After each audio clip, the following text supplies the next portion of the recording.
तो राम राम मेरे प्यारे भाइयों बहनों की हालचाल मजा में। मैंने बहुत से प्रवक्ताओं को बोलते हुए सुना है, बट सुधांशु त्रिवेदी जी जब बोलते हैं तो हमेशा फैक्ट के साथ बात करते हैं, एविडेंस के साथ बात करते हैं, पूरे तथ्यों के साथ अपनी बात को रखते हैं। तो उन्हीं की एक क्लिप आप लोगों के लिए ढूंढ कर लाया हूँ, तो इस क्लिप को आप लोग पूरा ज़रूर देखिएगा और एंजॉय कीजिएगा, साथ में कुछ ना कुछ नॉलेज भी आप लोग ज़रूर लेकर जाएंगे। तो चलिए बिना किसी देरी के स्टार्ट करते हैं हम अपनी आज की वीडियो।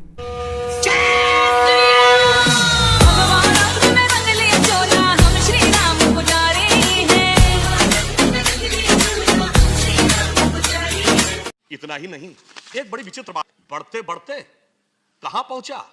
उसके मकान पर, जहां पर पूरी दुनिया को जग जाहिर दिख रहा था कि वो किसका मकान है, उसके ऊपर हथियारों का जखीरा, पेट्रोल बमों का जखीरा। और इतना ही नहीं, जो कुछ दिल्ली पुलिस के अधिकारी अंकित शर्मा के साथ हुआ, मैं ये पूछना चाहता हूं वो किस तरह की प्रवृत्ति को दर्शाता है। अभी आपने कहा दंगों की संख्या की बात, तो मैं ज्यादा विस्तार में न जाते हुए सिर्फ यह कहना चाहूंगा कि इस देश में अनेक बार दंगे हुए। आधिकारिक सूत्रों के अनुसार जिन दंगों में 100 से अधिक लोग आधिकारिक आंकड़ों में मारे गए, जिनको कि हम कह सकते हैं बड़े भीषण भयानक विभत्स दंगे। कौन? 67 रांची, 69 अहमदाबाद, 70 जलगांव, 69 जमशेदपुर, 80 मुरादाबाद, 83 नैली, 84 भिवंडी, 84 दिल्ली, 85 अहमदाबाद, 89 भागलपुर, 1990 दिल्ली, 1990 हैदराबाद, 1990 अलीगढ़, 92 सूरत, 92 कानपुर, 92 भोपाल, 93 मुंबई। सभापति महोदय, ये सब थे सेकुलर दंगे। और एक 2002 गुजरात, वो था सांप्रदायिक दंगा। क्योंकि सेकुलर दंगों की आवाज नहीं सुनाई पड़ती है। सेकुलर दंगों में अगर देखें तो इन 18 में 17 जगह आप, एक जगह आरोप हम पर, और यहां तो मजेदार बात यह कि यहां तो आप भी थे और आप भी थे। इसलिए मैं कहना चाह रहा हूं कि आदरणीय कपिल सिब्बल जी से कि हमारी संस्कृति में कपिल मुनि सांख्य दर्शन के प्रणेता माने गए हैं, तो इस संख्या पे विचार कर लीजिए तो आपको स्पष्ट रूप से और तस्वीर दिख जाएगी। अब मैं आना चाहता हूं इस विषय पर कि जो कुछ अंकित शर्मा के साथ हुआ, आप सोचिए यह प्रवृत्ति क्या है। यह बात माना जा सकता है कोई दंगा हो गया, किसी ने किसी को मार दिया, किसी ने किसी पे आघात कर दिया, 1-2 चाकू मारे, माना जा सकता है कि प्रतिक्रिया आक्रोश और दंगे में हो गया।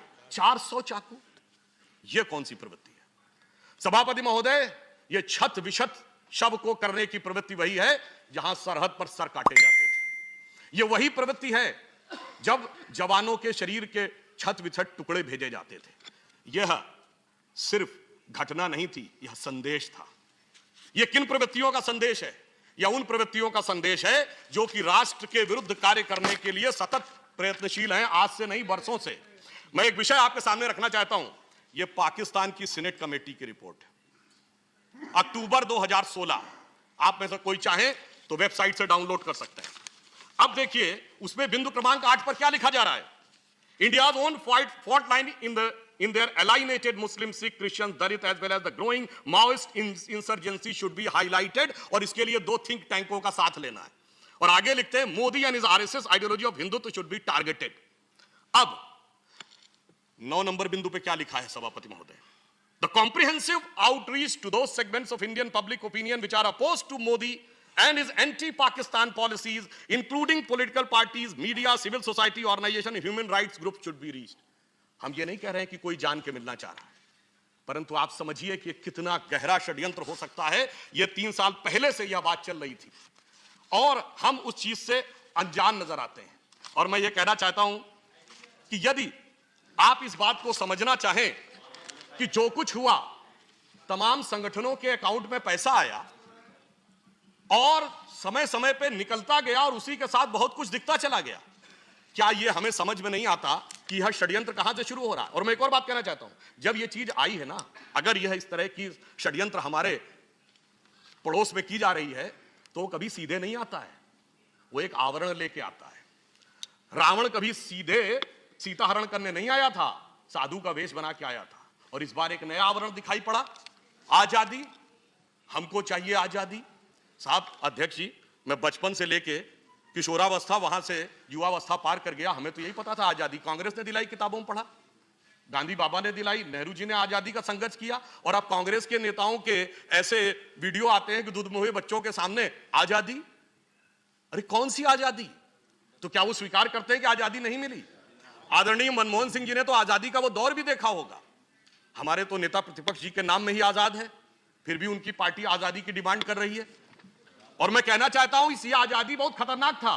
पहले इस आजादी में अंदर आए माओवादी, फिर अंदर घुसे नक्सलवादी, फिर इसमें घुसे जिहादी, फिर इसमें आए बगदादी, और फिर इसमें आए जल्लादी, मगर नहीं दिखी आजादी। इसको देखकर मुझे सिर्फ यह लगता है कि ये जो कुछ किया गया, एक उत्तर प्रदेश के फैजाबाद के, उस समय तत्कालीन फैजाबाद के, आज तो उसका नाम अयोध्या है, एक बड़े मशहूर शायर हुए रफीक शादानी। उन्होंने उस दौर में दंगों और राजनीति को लेकर एक पंक्ति लिखी थी, वो मुझे बड़ी उचित प्रतीत होती है। उसमें एक प्रतीक है जो हम सब समझ सकते हैं। भारत की राजनीति में कुछ प्रतीक बड़े स्थापित हैं। जब जैसे आप किसी को कहें कि हाफ पैंट या काली टोपी, तो समझ में आ जाता था वो किसके लिए कहा जा रहा है। तो उन्होंने ये लिखा, न तो नमाजी न तो पुजारी, अवधी भाषा में, न तो नमाजी न तो पुजारी, तुम्हें मदारी तुम्हें शिकारी, जियो बहादुर खद्दरधारी। तो आगे मैं खुद जोड़ देता हूं, सब देखिन तुम्हारी किरदारी, खद्दरदारी मफलरधारी। इसलिए मैं आगे यह कहना चाहता हूं, हमें इस विषय के ऊपर यह भी समझना होगा कि षड्यंत्र कहां कहां से हो रहा है, तो हमें उसके ऊपर उतना अधिक गंभीरता से, सजगता से ध्यान भी रखना होगा। आजादी की बात करने वालों में हमें ध्यान रखना होगा कि ये कहीं हमारे लिए बहुत घातक किस्म का आंदोलन बनाने का षड्यंत्र तो नहीं है। आदरणीय अटल जी की एक कविता की पंक्ति शायद आप सबने सुनी हो तो याद आ जाए। आजादी पर उन्होंने लिखा था, अपने ही हाथों से अपनी कब्र न खोदो, अपने पांव कुल्हाड़ी आप न मारो, आप अपने आप कुल्हाड़ी आप न चलाओ, चाल पड़ोसी की समझो और आंखें खोलो, आजादी अनमोल न इसका मोल लगाओ। इसलिए मेरा मानना है कि ये इस प्रकार के जो विषय उठाए जा रहे हैं, ये देश के लिए अत्यंत खतरनाक। और मैं सिर्फ ये कहना चाहूंगा, आप सब लोग तो बहुत समझदार हैं, वरिष्ठ हैं, क्यों इस प्रकार की बात करते हैं? साहब, हिंदी के एक बड़े प्रसिद्ध कवि हुए हैं बिहारी लाल जी। जब मिर्जा राजा जयसिंह औरंगजेब के जमाने में आसपास के इलाकों के ऊपर राजाओं पे बहुत कब्जा कर रहे थे, उसका लाभ प्रकारांतर से औरंगजेब को मिल रहा था, तो बिहारी जी ने एक दोहा उनको लिख के भेजा था। कहा था, स्वार्थ सुकृत न श्रम वृथा, देख विहंग विचार, बाज पराये पानी परी तू पच्छीनु न मार। यानी ना इसमें कोई स्वार्थ है ना कोई अच्छा कार्य है, ये पराये लोगों को इसका फायदा होने वाला है। छोटे छोटे पक्षियों को आप बाज के रूप में शक्ति है, मत मरने दीजिए। वैसे बिहारी लाल जी ग्वालियर के रहने वाले थे। जयपुर के महाराजा को उस समय समझ में आया, अब शायद ग्वालियर के महाराजा जी को भी बेहतर ढंग से समझ में आ गया है। अंत की तरफ बढ़ते हुए मैं ये बात कहना चाहूंगा,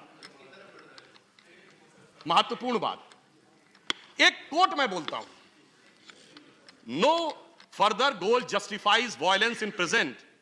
It could not be the means to any political end. Self-discipline is crucial to Swaraj.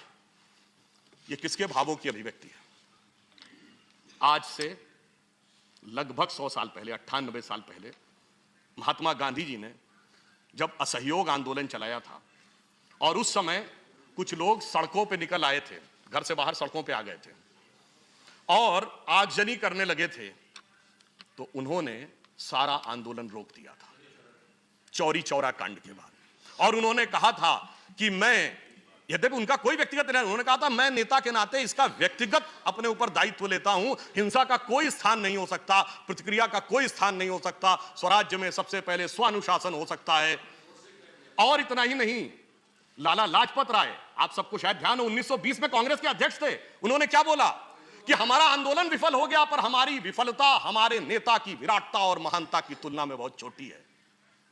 आज 100 साल के बाद सड़क पे आओ और आर पार की लड़ाई करो, वही पार्टी है, वही लोग हैं। 1919 में मोतीलाल नेहरू जी कांग्रेस के अध्यक्ष थे, आज भी वही परिवार के अध्यक्ष हैं।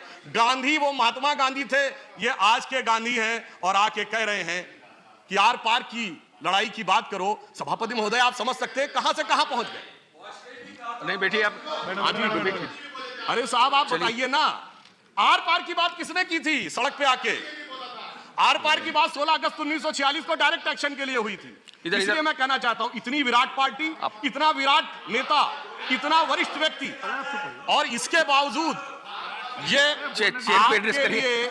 ये आपके लिए विचार करने का विषय है। हम अपने समय के अंदर ही रहेंगे। समय की नहीं कह रहा हूं मैं समाप्त कर रहा हूं। चेयर को एड्रेस करिए, इधर उधर मत देखिए, आप बोलते जाइए।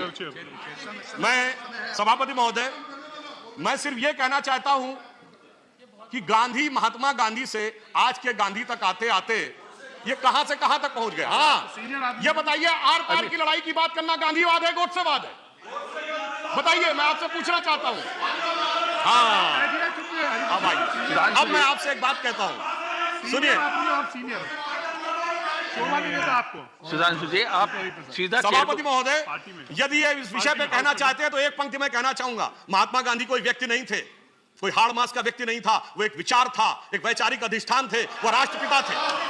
मगर महात्मा गांधी का, हाँ मैं जवाब दे रहा हूं, मैं जवाब दे रहा हूं, जवाब दे रहा हूं, अरे मैं जवाब दे रहा हूं आपको। सभापति जी, महात्मा गांधी का, अरे सुनिए, कोई केवल सुधांशु जी का ही रिकॉर्ड में जाने वाला है, दूसरा कोई बोले तो जाएगा नहीं। सारा देश जानता है महात्मा गांधी का राजनीतिक दर्शन था राम राज्य, नित्य का भजन था रघुपति राघव राजा राम, अंतिम शब्द था हे राम, जो आज तक समाधि पे लिखा है। और जिस दिन 2007 में हलफनामा देके कहा गया कि राम थे ही नहीं, गांधी के व्यक्तित्व और आत्मा की हत्या उस दिन हुई। अब मैं ये कहना चाहता हूं, इस घटना ने जो कुछ इस देश में किया है, उससे किसी भी व्यक्ति के मन में करुणा उत्पन्न होना स्वाभाविक है, मगर उस करुणा की आड़ में जो राजनीतिक बवंडर खड़ा करने का प्रयास किया जा रहा है, उसके प्रति सजगता भी आवश्यक है। आदरणीय नरेंद्र मोदी जी, जिन्होंने अपने जीवन में उस स्थिति से जाकर क्षण क्षण तरण तरण समर्पित करते हुए राजनीति के जिस मुकाम पे पहुंचे और पद पर आने के बाद पहले दिन से उन्होंने जिस प्रकार की स्थिति देश में निर्माण करने का प्रयास किया, आज ये सब करके जो दिखाने का प्रयास किया जा रहा हो, तो मुझे लगता है शायद उनके मन से यह बात निकलती होगी कि अपने जीवन का व्रत देकर जिसको हाथों से पाला है, क्या वह केवल अवसाद मलिन झरते आंसू की माला है? वो आंसू की माला हम नहीं आने देंगे लोगों के आंखों में। और अंत में सिर्फ एक वाक्य कहूंगा, यह समझ लीजिए कि प्रधानमंत्री जी के तरफ से या सरकार की तरफ से कह रहा हूं कि तू अगर मेरे साथ नहीं है तो इसमें तेरी खता भी नहीं, क्योंकि हर शख्स मेरा साथ निभा सकता भी नहीं। वैसे तो एक आंसू भी बहा ले जाए मुझे, वैसे तो एक आंसू भी बहा ले जाए मुझे, मगर ऐसे कोई तूफान भी हिला सकता नहीं। धन्यवाद। आशा करता हूँ आज की वीडियो से कुछ ना कुछ नॉलेज आप लोगों के लिए ज़रूर मिली होगी। अगर वीडियो ज़रा भी अच्छी लगी तो वीडियो को लाइक, शेयर और कमेंट जरूर कीजिएगा। चलिए मिलते हैं अगली वीडियो में, तब तक के लिए जय हिंद, वंदे मातरम, जय श्री राम। और हाँ, जो नए भाई बहन आए हैं तो प्लीज़ चैनल को सब्सक्राइब जरूर कर लीजिएगा, साथ में बेल आइकन को भी दबा लीजिएगा। खत्म, bye bye, tata, good bye.